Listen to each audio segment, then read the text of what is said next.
Vous pensez sans doute que les humains anciens suivaient celui qui était le plus grand et le plus effrayant. Mais les études montrent que c'est tout le contraire. Les types bruyants qui jouaient les brutes étaient généralement ignorés, moqués ou discrètement mis à l'écart. La réputation comptait bien plus que les muscles. Pas de bulletin de vote, pas de couronne, pas de lois écrites, pas même une place de village où 30 personnes pourraient se réunir. Et pourtant, il y a des milliers d'années, quelqu'un menait toujours la chasse et décidait quand le groupe levait le camp. Quelqu'un tranchait les disputes sur qui dormait où. Alors, comment nos ancêtres choisissaient-ils vraiment cette personne à chaque fois? Ralentissons un instant. Quand je dis leader, oubliez les présidents, oubliez les rois, oubliez le type dans le bureau du coin. Imaginez que vous êtes l'une des 30 personnes qui connaissent les noms, les visages, les humeurs, les faiblesses et absolument toutes les blagues des autres. Tu as dormi à côté de ces gens toute ta vie. Pas de ressources humaines, pas de vote, pas de titre sur une carte de visite. Voici le monde dans lequel nos ancêtres ont vécu pendant environ 300 000 ans, la quasi-totalité de notre histoire. Homo sapiens a passé ce temps en petites bandes nomades. Pas d'écriture, pas de rangs officiels, aucun bâtiment permanent nulle part. Juste des humains, du feu, des outils, et le problème permanent de ne pas mourir, tandis que la sélection naturelle façonnait discrètement chaque décision. Et dans ce monde-là, la question de savoir qui commandait comptait chaque jour, de l'aube au crépuscule. Qui mène la chasse? Qui décide quelles baies sont sûres? Qui dissuade les voisins d'une nouvelle bagarre? Trompez-vous, et les gens meurent de faim, saignent ou s'en vont. Réussissez, et le groupe survit une saison de plus. Pourquoi s'en soucier maintenant? Les mêmes instincts qui désignaient les chefs autour d'un feu de camp agissent encore discrètement dans chaque bureau que vous fréquentez. Vous ne les remarquez tout simplement pas. D'abord, oubliez tout ce que vous avez entendu sur les mâles alpha. La véritable histoire est différente. Voilà où ça devient étrange. Des anthropologues étudiant des groupes modernes de chasseurs-cueilleurs, proches de notre passé lointain, ont découvert quelque chose d'étrange. Les types autoritaires et dominateurs, ils finissaient rarement aux commandes. En réalité, ils récoltaient souvent le contraire du respect. Ils ont été moqués, ils ont été taquinés, ignorés lors des décisions importantes. Et s'ils ne comprenaient pas le message, discrètement mis à l'écart. Il existe un nom pour cela. Les anthropologues l'appellent hiérarchie de dominance inversée, un mouvement de résistance permanent et discret contre l'arrogance. Au lieu d'une seule personne forte qui maintient tout le monde en bas, le groupe entier s'unit pour empêcher quiconque de s'élever trop haut. Il s'avère que nos ancêtres étaient incroyablement allergiques au chef. Pavane-toi en donnant des ordres, et quelqu'un te lance une blague en pleine figure. Vous continuez? D'autres se joignent à eux. Toujours rien? Vous vous réveillez. Le groupe a plié bagage, disparu.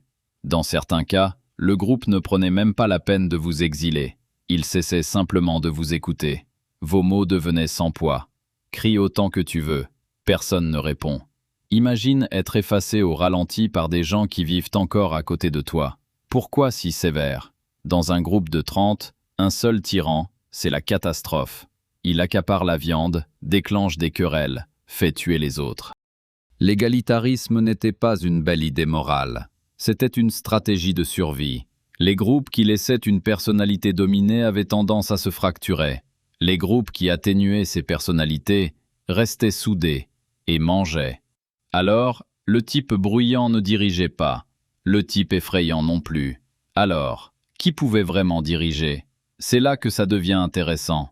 Le leadership n'était pas un seul rôle, c'en étaient plusieurs. Les rôles étaient attribués selon la situation. Si la journée était consacrée à la chasse, le meilleur chasseur menait. Tout le monde savait déjà qui c'était. Tu observes cette personne depuis des années. Tu l'as vu lire les traces, lancer droit, garder son calme quand un animal blessé charge. Tu les suis parce que les suivre fonctionne. Demain, un différend éclate au sujet d'un outil commun. Le chasseur se tait. Maintenant, la médiatrice intervient. Une femme âgée qui connaît tout le monde depuis leur plus tendre enfance. Elle parle. Les gens écoutent. Le différend prend fin. Elle reprend sa vie normale.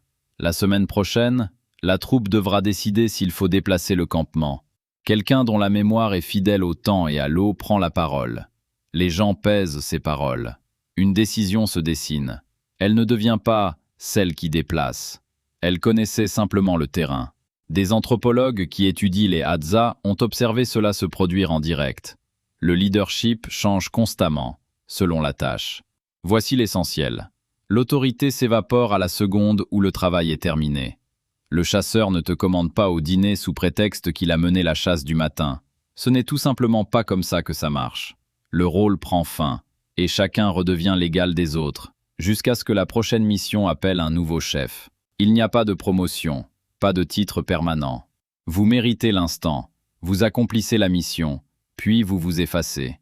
Cela empêchait le pouvoir de se concentrer entre les mains d'une seule personne. Personne ne pouvait dire « c'est moi qui commande maintenant », de façon permanente. Mais une compétence comptait encore plus que d'être le meilleur chasseur, la réputation. Parlons de la façon dont les humains votent vraiment. Dans un monde sans bulletin de vote, nous votons avec notre bouche, non pas en parlant à un dirigeant, mais à son sujet. Raconter des histoires.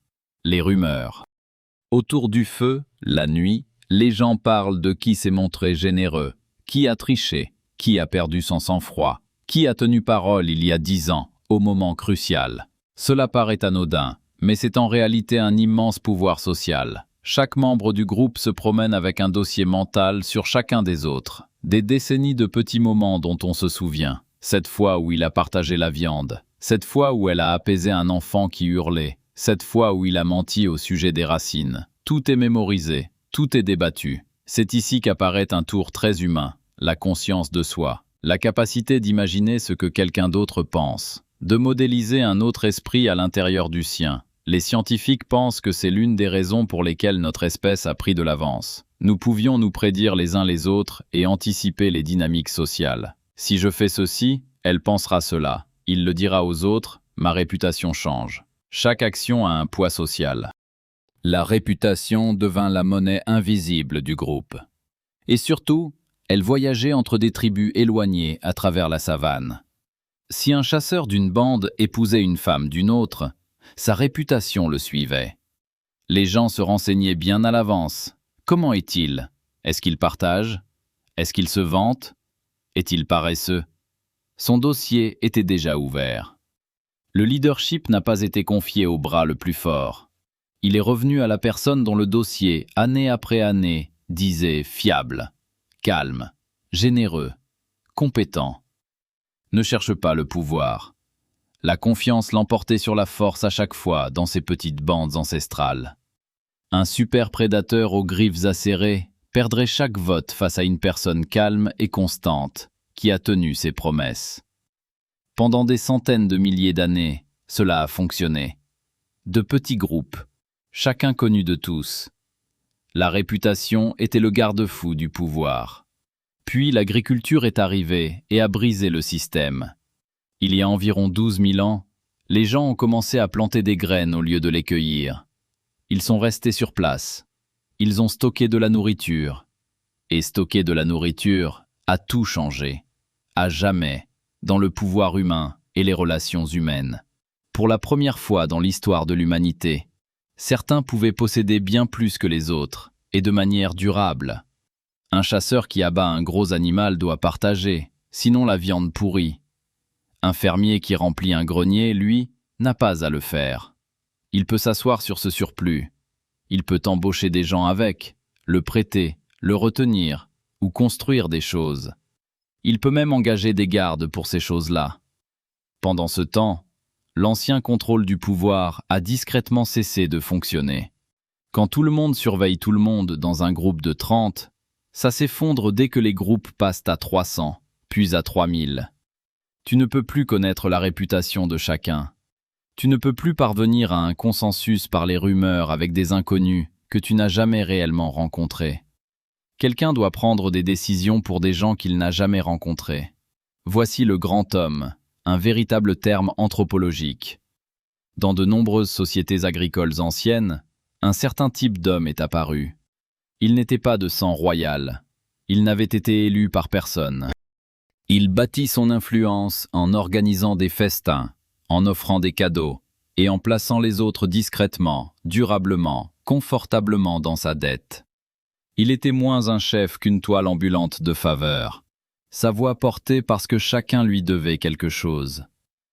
Les grands hommes devinrent des chefs. Les chefs devinrent des dirigeants héréditaires. En certains lieux, on perçoit les prémices d'une autorité religieuse permanente. Regardez Göbekli Tepe, dans la Turquie actuelle. D'immenses piliers de pierre sculptés et dressés il y a 11 000 ans, avant même l'agriculture. Quelqu'un a organisé cela. Quelqu'un a convaincu des centaines de personnes de transporter la pierre et de sculpter des animaux dans ces piliers imposants. Ce quelqu'un détenait presque certainement une autorité rituelle, pas seulement de la force, mais la prétention de parler au nom de quelque chose de plus grand. La sélection naturelle ne s'est pas arrêtée, au fait. Dans ces groupes plus larges, les humains qui prospéraient n'étaient pas seulement les plus forts. C'étaient les bâtisseurs de coalitions. Des personnes capables de maintenir tout un réseau de faveurs et de se souvenir de chaque dette, sans exception. Qui pouvaient percevoir un changement d'humeur dans la foule. La politique, en somme, était née. Et puis vint la partie choquante. Parce que voilà le truc. Ces premiers chefs et rois n'étaient pas en sécurité. Pas même un tout petit peu, franchement. Dans de nombreuses sociétés anciennes, le pouvoir s'accompagnait d'une contrepartie terrifiante. Si la récolte échouait, si la guerre était perdue, si les pluies ne venaient pas, le chef pouvait être tué, parfois de manière rituelle, parfois discrètement, parfois avec une grande cérémonie. Les anthropologues ont documenté des rois sacrés partout dans le monde, des figures qui régnaient avec un pouvoir immense pendant une période déterminée. Et ensuite, ils étaient sacrifiés. Parfois, la période était courte, 1 an, 7 ans, ce que la tradition exigeait d'eux.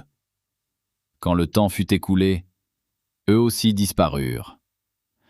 Dans certaines cultures, la santé du roi était surveillée sans cesse par tous.